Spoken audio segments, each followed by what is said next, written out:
যে আইনজীবীরা বেশি কথা বলে, অপ্রাসঙ্গিক কথা বলে, এই আইনজীবীদেরকে কি জজ সাহেবরা পছন্দ করে না? তো এই জন্য আমিও অল্প কথা বলবো, আর না হলে তো আপনারা এখন বিচারক, আপনারাও পছন্দ করবেন। আসলে আইন পেশাটা একটা জীবন আচরণের নাম, এটা খালি টাকা আয় করার মেশিন না, এটা একটা জীবন। আমি ইচ্ছে করে এই জীবনটা বেছে নিয়েছি। তো এই জীবনটা সকলেই তো আর বেছে নিতে পারবে না এইভাবে, কারণ এই জীবনটা আসলেই খুব কঠিন।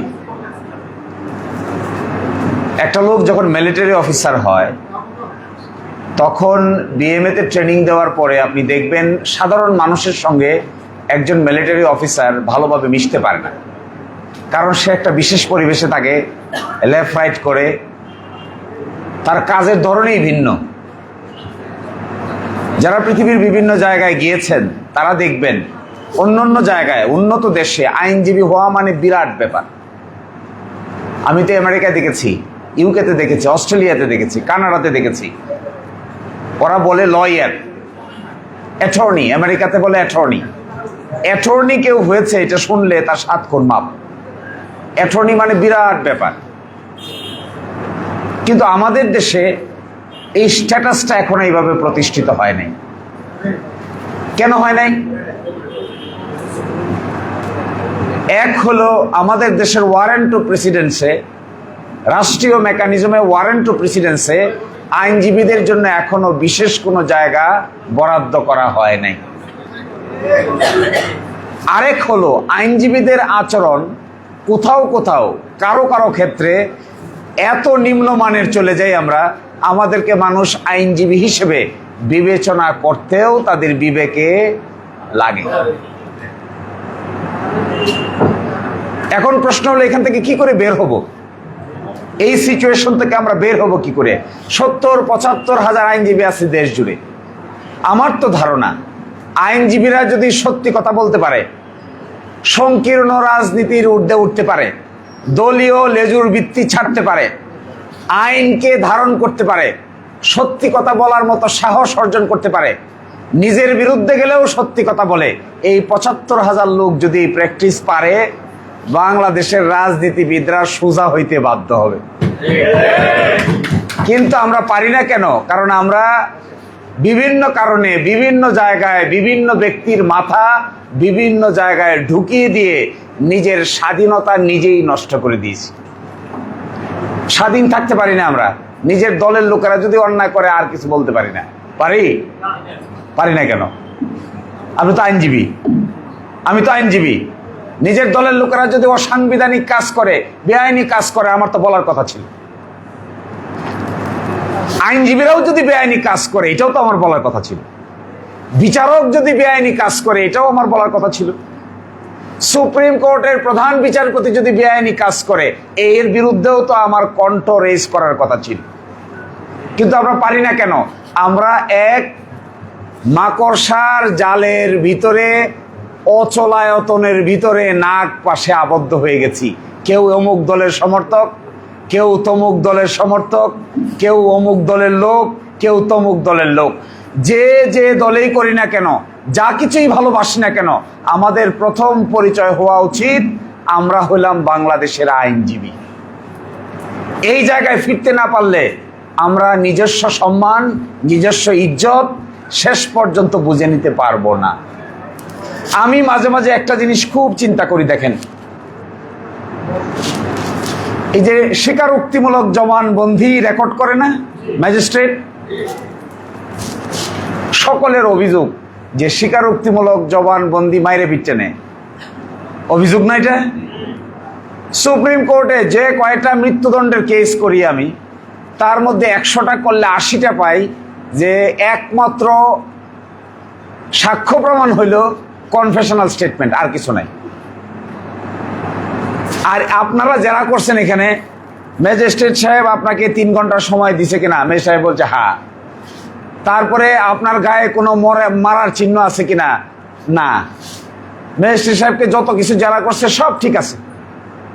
অথচ আমাদেরকে কোর্টে গিয়ে আমরা বলতেছি যে নির্যাতন করে, নিপীড়ন করে, জোর করে আমাকে স্বীকারোক্তিমূলক জবানবন্দি নিছে, অথচ ওই সিস্টেমটার কোনো ডেভেলপ করছি না আমরা।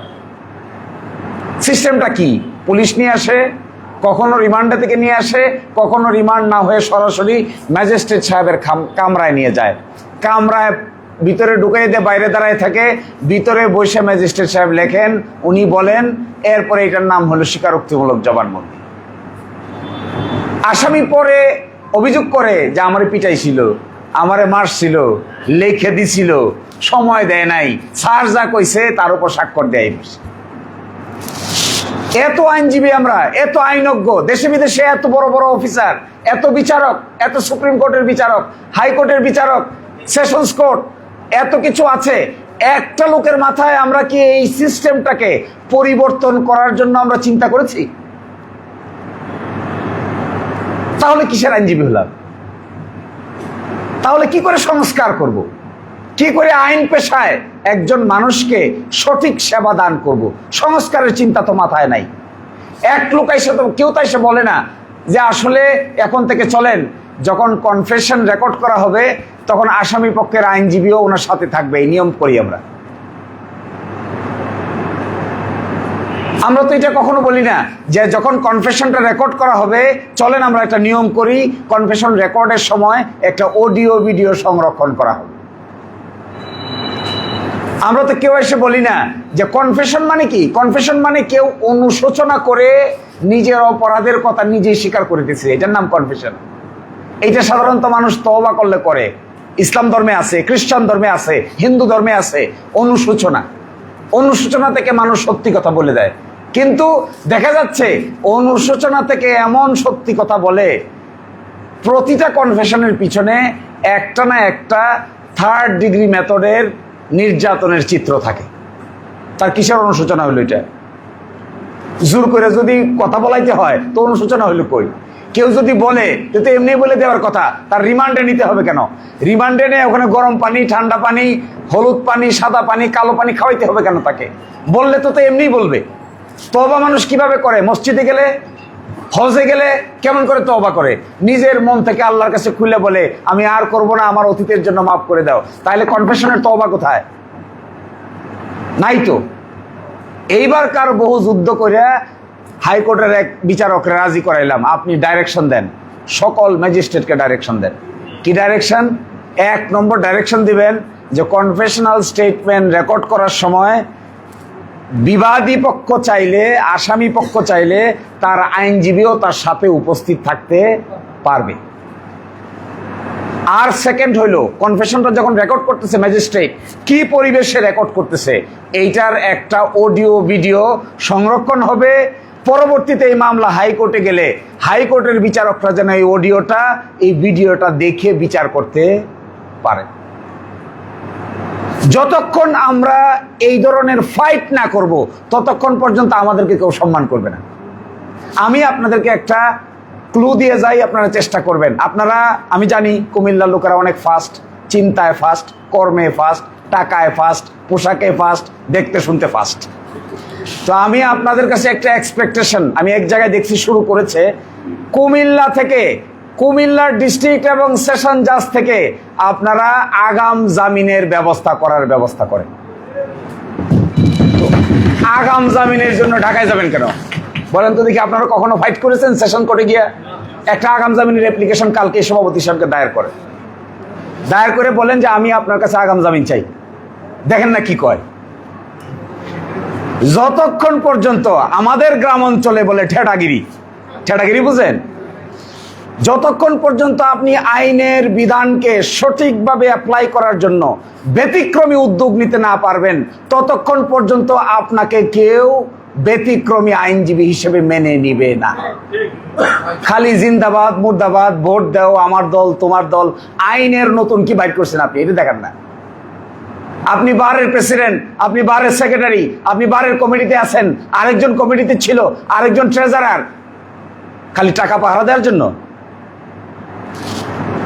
সেই বারের প্রেসিডেন্টকে আমি ব্যক্তিগতভাবে সবচাইতে বেশি সম্মান করব যে বারের প্রেসিডেন্ট বারের অভ্যন্তর সিস্টেমের ভিতরে এমন সুন্দর সুন্দর বিচারিক সিদ্ধান্তের আবির্ভাব ঘটাবে, যে আবির্ভাব ঘটানোর কারণে লাখো লাখো মানুষ তার সুবিধা পাইতে থাকবে।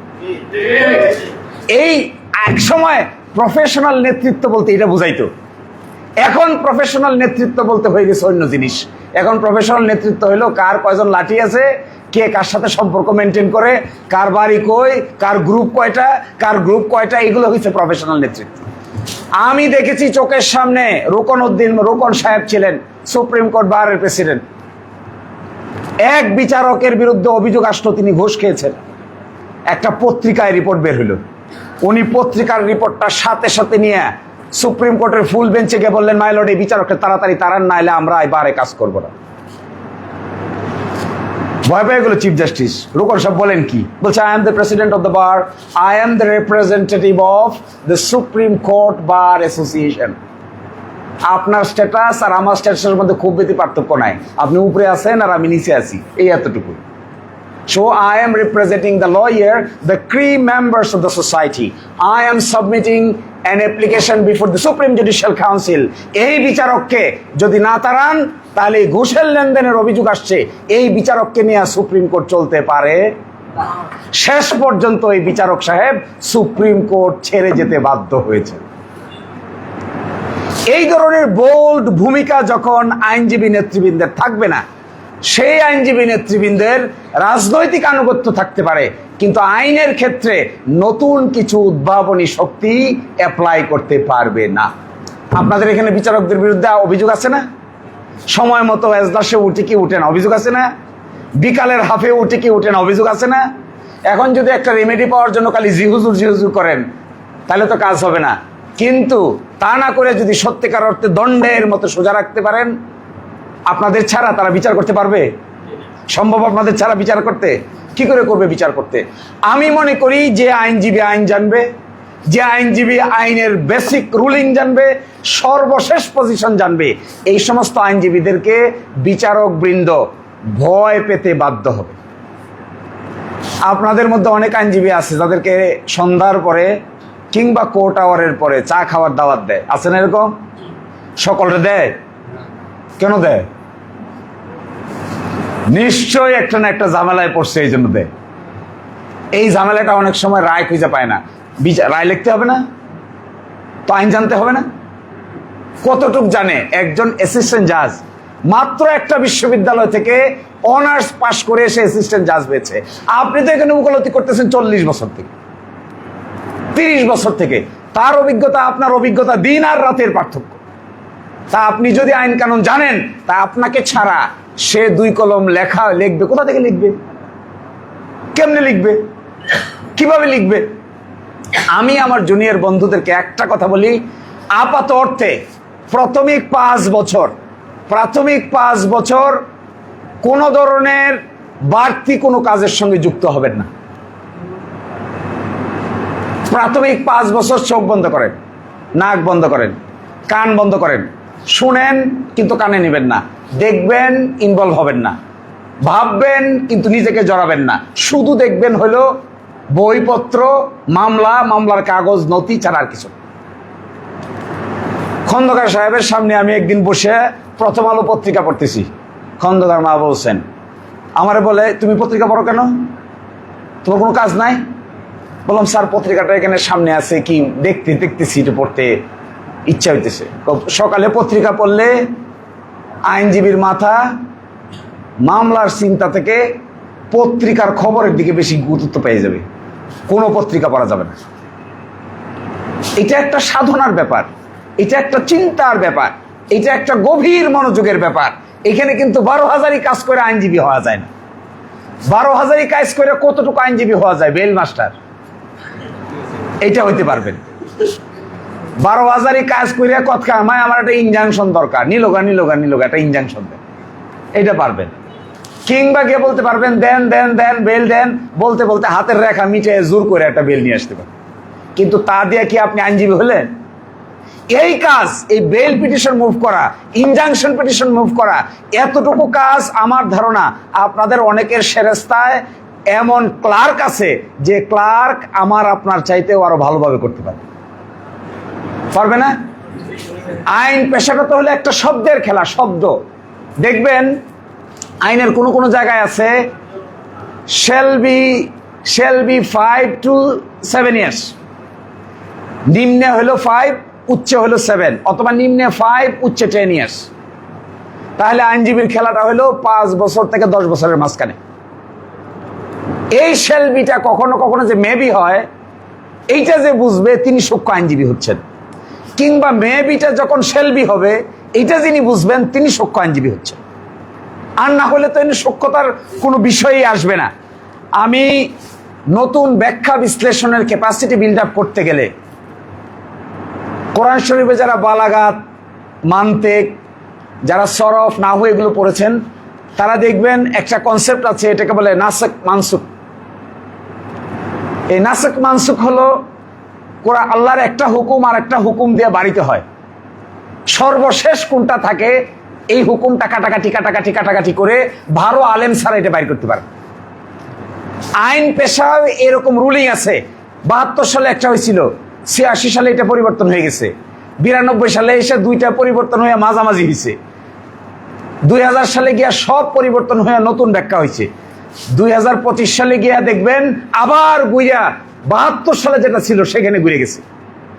এখন প্রশ্ন হলো, খুব আর্গুমেন্ট করবেন, হাইকোর্টে দেখছি এক আইনজীবী, এক মামলা করতে গেলাম ওই দিন, খুব বক্তৃতা দিতেছে ডিসিশন দেখাইয়া।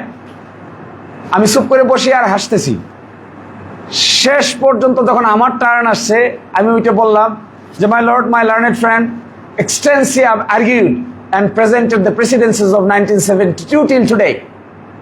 কিন্তু দেখেন সর্বশেষে যে এই ডিসিশন চেঞ্জ হয়ে নতুন কিছু হয়ে গেছে এই ব্যাপারে আমার ফ্রেন্ডের কোনো ধারণাই নেই। জজ সাহেব মুসকি হাসলো, রুল ডিসচার্জ, শেষ, খতম। এই চেইনটা জানতে হবে যে শুরুতে কি, পরিবর্তন হয়ে কি, সর্বশেষ কি। এই সর্বশেষটা যিনি ভালো জানবেন না তিনি ভালো আইনজীবী হতে পারবেন না। আমি তো দেখেছি মাঝে মাঝে সেশনস কোর্ট থেকে আমাদের কাছে কিংবা ডিস্ট্রিক্ট কোর্ট থেকে আমাদের কাছে আইনের পুরনো ডিসিশনকে আলোচনা করে সিদ্ধান্ত যায়, অর্থাৎ নতুনটা সম্পর্কে উনি ওয়াকিবহাল না, নতুন যে বের হয়ে গেছে এই ব্যাপারে উনি জানেনই না কিছু, ফলে এটা তার পক্ষে আর সম্ভব হচ্ছে না। আমি আপনাদেরকে একটা অনুরোধ করব, আমার ভাই এবং বন্ধুরা, we love you because you are our ultimate successors. আমরা আর কি করব, ওকালতি করব, এখন খালি বয়স বাড়ার পালা, আর নতুন করে কিছু দেখার কিছু নাই। বহু কিছু দেখছি, বই লিখবো, পড়বো, এই করব সেই করব, পড়বে কে? এরপরে আর্গুমেন্টটা ডেভেলপ করবে কে? এই আর্গুমেন্টটা পরবর্তী জেনারেশনের মধ্যে ব্রিলিয়ান্ট লয়ার না থাকলে এই আর্গুমেন্ট কে শক্তিশালীভাবে হাজির করবে? এই শক্তিশালী হাজির যদি করতে না পারা যায়, আপনারা ইশতিয়াক আহমেদের নাম শোনেন না? ইশতিয়াক আহমেদ তত্ত্বাবধায়ক সরকারের উপদেষ্টা ছিল, রেফাত আহমেদ সাহেবের বাবা ইশতিয়াক আহমেদ। 1991 সালে যখন প্রশ্ন আসলো যে এরশাদ সাহেব রিজাইন করে যাবেন, প্রধান বিচারপতি শাহাবুদ্দিন সাহেব বাংলাদেশের ওই সময়কার অন্তর্বর্তী সরকারের প্রধান হবেন। তিনি নির্বাচন করবেন, করার পরে তিনি আবার প্রধান বিচারপতি হবেন, কারণ তখনও তার প্রধান বিচারপতির বয়স বাকি আছে। সংবিধানে তো নাই, সংবিধানে এরকম কোনো সিস্টেম নাই। ইশতিয়াক সাহেবকে দায়িত্ব দেওয়া হলো, ইশতিয়াক সাহেব বুদ্ধি বাতলায় দেন কি হবে তাহলে। এখন ওনার একটা পেপার আছে, এটার নাম ইশতিয়াকস পেপার, ইশতিয়াক সলিউশন। শাহাবুদ্দিন সাহেব যে থিওরির ভিত্তিতে তখনকার দিনের অন্তর্বর্তী সরকার, এটা হয়েছে কয়দিন আগে দেখবেন বর্তমানের আইনমন্ত্রী মানুষকে হবস, লক আর রুশো পড়তে বলছিল, শুনছেন? এই হবস, লক, রুশোতে কি আছে? Social contract theory. এই হবস, লক, রুশো তিনি এই জন্য বলছেন কারণ এই আইনমন্ত্রী সাহেব তখন ইশতিয়াক সাহেবের জুনিয়র ছিলেন, তিনি তখন তার সাথে কাজ করতেন, তিনি এই থিওরির রাইটার, আর ইশতিয়াক সাহেব হলো এটার প্রবক্তা। একসাথে এসে একটা কনসেনসাসে পৌঁছতে পারে, একমত হতে পারে, ওই একমতের বিধানটাকে আপাত অর্থে সংবিধানের উপরে প্রাধান্য দিতে হবে, কিন্তু পার্লামেন্ট গঠন হওয়ার পরে নতুন সাংবিধানিক সংশোধনী পাশ করতে হবে। এই থিওরির নাম হলো ইশতিয়াকস থিওরি।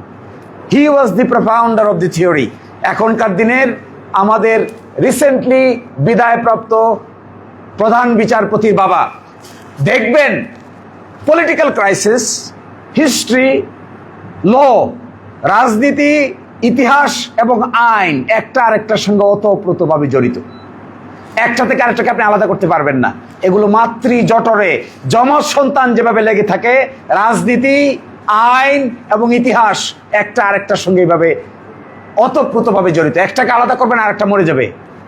আপনি বাংলাদেশের 5ই আগস্টের বিপ্লবের কথা স্মরণ না করলে বর্তমান অন্তর্বর্তীকালীন সরকারের কোনো লিগ্যাল ফাউন্ডেশন খুঁজে পাবেন না। ওই 5ই আগস্টের ঐতিহাসিক ঘটনাটাকে যদি আপনি সরাই দেন, এরপরের অন্তর্বর্তীকালীন সরকারকে মনে হবে, ইউনূস সাহেবকে মনে হবে এটা আজাইরা লোক আসছিল, যন্ত্রণা করে চলে গেছে। কিন্তু যদি 5ই আগস্টকে আপনি মাথায় ধারণ করেন, তাহলে দেখবেন ইউনূস সাহেবের একটা লিগেসি ক্রিয়েট হচ্ছে। তাইলেই বর্তমান নির্বাচনের লিগেসি ক্রিয়েট হবে, তাইলেই বর্তমান পার্লামেন্টের লিগেসি ক্রিয়েট হবে, তখনই শুধুমাত্র সরকারের লিগেসি ক্রিয়েট হবে। আপনি 5ই আগস্ট বাদ দিবেন ইতিহাসের পাঠ থেকে, ইউনূসও নাই, নির্বাচনও নাই, পার্লামেন্টও নাই, সরকারও নাই, বিরোধী দলও নেই, কিছুই থাকবে না। এই জন্য ইতিহাস, কনস্টিটিউশন, পার্লামেন্ট এবং রাজনীতি, ল এন্ট্যাঙ্গেলড, একটার সাথে আরেকটা ওতপ্রোতভাবে জড়িত। এখন ভালো আইনজীবী কে হবে? এক সময় পরে গিয়া দেখবেন কোর্টে ইতিহাস শোনাইতে হয়। কি ইতিহাস? আমার এই প্রেক্ষাপটে মনে পড়ছে, ঢাকা ইউনিভার্সিটির ডাকসুর একটা মামলা হয়েছিল না, নির্বাচন কেন্দ্রিক? শুনেছেন সে ডাকসুর মামলার কথা? হাইকোর্টে স্টে দিয়ে দিয়েছে। হাইকোর্ট ডিভিশনে ডাকসুর নির্বাচন স্টে করে দিয়েছে একজন প্রার্থীর প্রার্থিতার যোগ্যতা ও যোগ্যতার প্রশ্নে। হায়, আমি কোর্টে বসে রয়েছি, আমি বললাম, বাধা দিলাম যে আপনি এটা স্টে দিবেন না। জজ সাহেব বলে আমি দেই, নির্বাচন পিছিয়ে যাক। শুই না আমার একেবারে মাথা গরম হয়ে গেছে। করে কি? How the whole election process can be stayed? Students, after a long period of time, organized an election, a free fair election. A free fair election টা যদি stay হয়ে যায়, তাহলে there will be serious repercussion in the mind of the young people. আমি হাতে লিখে একটা slip গেলাম এই চেম্বার জজের আদালতে, গিয়ে দেখি ম্যাডাম চা খায়।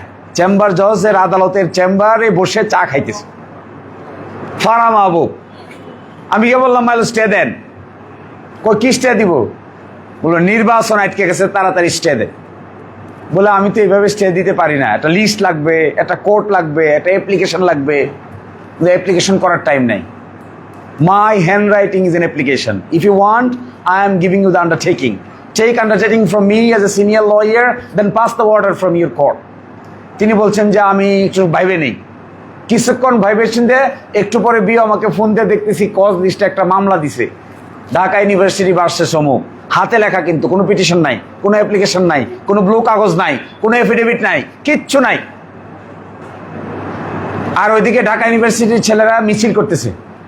কিছুক্ষণ পরে ডাইকে নিয়ে এসে আমাকে বললো আমরা রুমেই বসি, কোর্টে আর উঠবো না। রুমে বসে অ্যাটর্নি জেনারেল সাহেবকে ফোন দিয়ে সাথে সাথে ডাইকে নিয়ে এসে বললেন ঠিক আছে, এটাকে আমি স্টে করে দিলাম। আমি কেন এই কথা শোনাচ্ছি আপনাদেরকে? আইন পেশাটা শুধুমাত্র কাগজ কলমের বাউন্ডারির মধ্যে সীমাবদ্ধ নয়। চোখের সামনে মানুষ মেরে ফেলতেছে, চোখের সামনে আপনি দেখছেন এটা হচ্ছে। আপনি জজের কাছে এখন গিয়া, আমার এখনো মনে আছে যুদ্ধাপরাধীর মামলার সময় যখন কাদের মোল্লা সাহেবকে ফাঁসি দেওয়া হবে, রাতের বেলা খন্দকার সাহেব, আমি, ব্যারিস্টার আব্দুর রাজ্জাক সাহেব গেলাম সৈয়দ মাহমুদ হোসেনের বাসায়, আপনাদের এলাকাবাসী। এই এস এম হোসেনের বাসায় গিয়া দেখে উনি লঙ্গি পরে বসে দিয়েছে। তো আমাদের দেখে উনি অবাক হয়েছে যে বিচারক, চেম্বার জাজ লঙ্গি পরে বাসায় বসে রয়েছে। আমরা গেছি, আদেশ দেন ফাঁসি ঠেকান। ফাঁসি হয়ে যাচ্ছে 10:30টায় ফাঁসি। এটা গেছে আমরা 8টার সময়। উনি আমাদের দেখে কিছুটা অবাক, আমি তো ওইভাবে বসে রয়েছি, কোর্ট নাই, অফিসার নাই, আমি কোথায় অর্ডার দিব? আমরা খন্দকার সাহেব বলতেছিলাম, মাই লর্ড, আমরা জীবনে বহু মামলা করেছি চেম্বার জজের চেম্বারে বসে, কোর্টে না। আপনি চাইলে অর্ডার দিতে পারেন। উনি একটু অস্বীকৃতি প্রকাশ করে অর্ডার দিয়ে দিল, আচ্ছা যান, ঠিক আছে, এখন স্টে হয়ে যাবে, আগামীকালকে কোর্টে আসবে। লুঙ্গি পরে অর্ডার দিয়েছে। আমি রাত 3টার সময় আমার সিনিয়রের সঙ্গে রাত 3টার সময় এক জজের বাসায় গিয়া এক এভিকশন উচ্ছেদ নোটিশের আদেশ এনেছিলাম। এই ব্যতিক্রম জিনিস শিখতে গেলে ব্যতিক্রমী কাজ করে এরকম সিনিয়রের সঙ্গে থাকতে হবে। আর যদি খালি নিয়ম শৃঙ্খলা খুঁজেন তাহলে মক্কেলের 12টা বাজে যাবে, কাজের কাম কিছুই হবে না। এই ব্যতিক্রম জিনিসটা শেখার জন্য এক্সেপশনাল ক্যাটাগরি যারা করে, আমাদের দেশে রিভিউ আছে। আপনারা দেন মৃত্যুদণ্ড, হাইকোর্টে যায় মৃত্যুদণ্ড বহাল, সুপ্রিম কোর্টে যায় মৃত্যুদণ্ড বহাল, রিভিউ আছে মৃত্যুদণ্ড বহাল, এরপরে কি? এরপরে তো ঝুলে যাও। খন্দকার সাহেব গল্প কইতো, এক লোক হাইকোর্টে মামলা গেছে, উনি আর্গুমেন্ট করছে কিন্তু ওনার কথা শুনে নাই, মৃত্যুদণ্ড বহাল। স্যারকে গিয়ে বলছে, স্যার এবার কি করব? বলছে আপিল করব।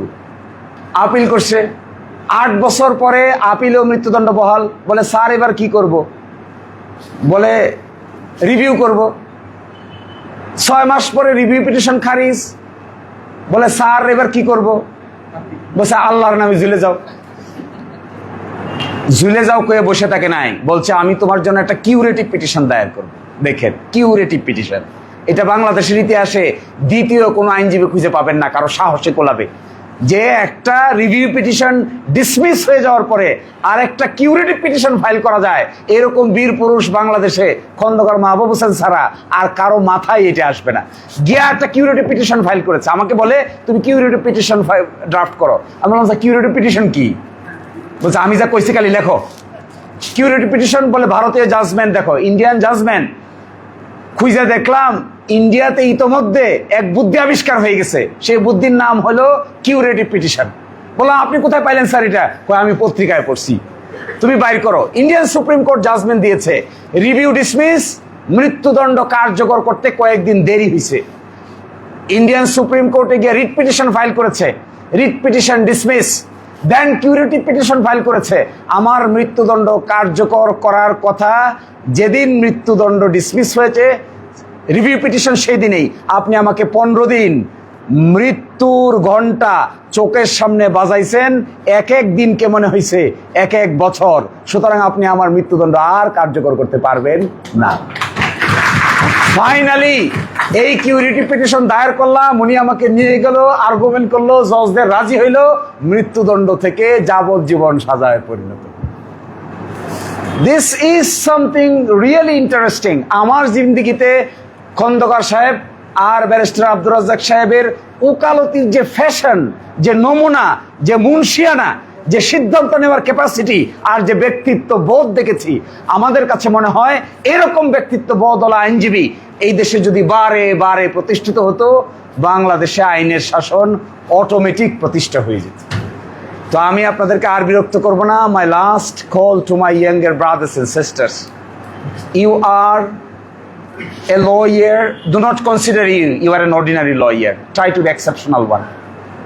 Do not be an ordinary lawyer. Ordinary lawyer যদি আমরা হই তাহলে আমাদেরকে মানুষ মূল্য দিবে না, মানুষ আমাদের কাছে আসবে না, মানুষ তার শান্তির কেন্দ্রবিন্দু মনে করবে না। কিন্তু যদি এক্সেপশনাল লয়ার হওয়া যায়, আমার ধারণা এই এক্সেপশনাল লয়ার হতে পারলে আপনারা এক বিরাট নতুনত্বের সন্ধান দিতে পারবেন। তার মধ্যে এই কাজ করতে গেলে প্রথম কাজ, 1 নম্বর কাজ হলো দয়া করে আইনের আলাপ ছাড়া আপাতত 5 বছর বাড়তি কোনো কাজের সঙ্গে নিজেরে জড়িত করেন না। 1।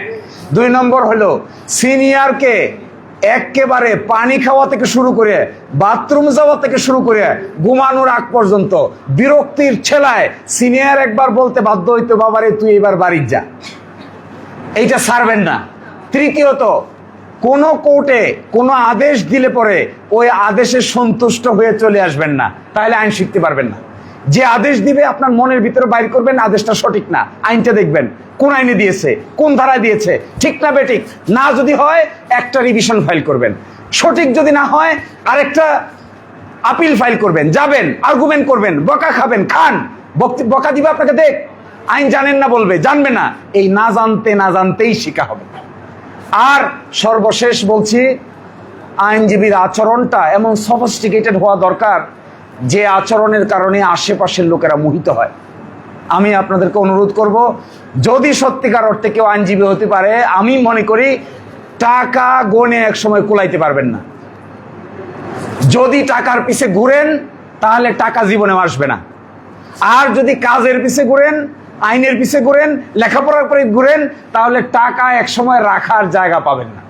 এইটা আমি দায়িত্ব নিয়ে বলে যাচ্ছি আপনাদেরকে। চোখের সামনে আমি দেখেছি খন্দকার সাহেবকে শুধু একটু দেখা করবে, দেখা করে এসে একটা পরামর্শ নিবে।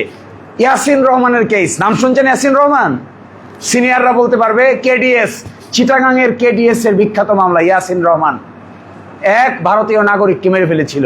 সেই মামলায় শুধুমাত্র টাইম পিটিশন নেওয়ার জন্য খন্দকার সাহেবকে কয়েক লক্ষ টাকা ফি দিত। আমি এক্স্যাক্টলি বলছি না, বলে উনি আমাকে বলতেন ব্যাগটা রেখে দাও। বললাম স্যার কত টাকা দিছে গণবেন না? বলে দূর, এগুলো আর কত গণবা, এগুলো আর কত, রেখে দাও।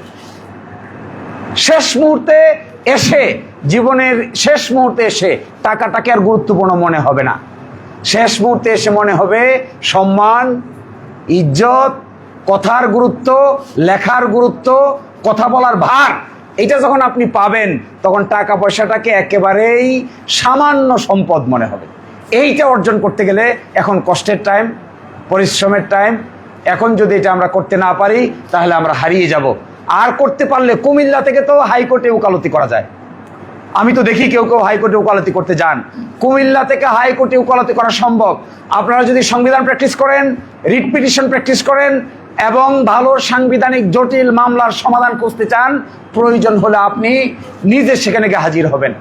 এবং আমাদের সার্বিক বিচারিক ব্যবস্থার অনেক ত্রুটি আছে, এগুলোকে ডেভেলপ করতে হবে, অনেক কিছুকে ডিজিটালাইজ করতে হবে, অনেক অসুবিধা আছে, এগুলো থেকে মুক্তি দিতে হবে।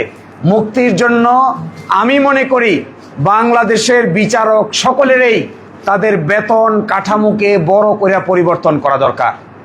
এরা যে পরিমাণ স্যালারি পায়, যে অবস্থায় পায়, এভাবে জীবন চলে না, এভাবে জীবন চলতে পারে না। তো my request, my dear brothers and sisters, I am being your senior brother. My advice is to you, please study more and more. If you do not understand, go to your senior. If you fail to understand, go to a judge. Take help from the senior. But you must understand what is being written in the law. If you can interpret the law, law is the ultimate weapon. You have the only one weapon. আপনার তো কোনো অস্ত্র নাই, একটাই অস্ত্র আছে, এটা হলো ল। একটাই অস্ত্র আছে, এটা হলো decision. If you have the law, if you have the decision of the Supreme Court, High Court, if you can play with the judges of the subordinate court, আমার ধারণা এই অ্যাসিস্ট্যান্ট জাজ থেকে শুরু করে সেশন জাজ পর্যন্ত সকলেই আপনাদেরকে বন্ধু হিসেবে মেনে নিতে বাধ্য হবে। আর একটা সতর্কবাণী বলে যাই, যখন আইনজীবীরা আইন জানে না তখন অনেক বিচারকরা ইনসাল্ট করে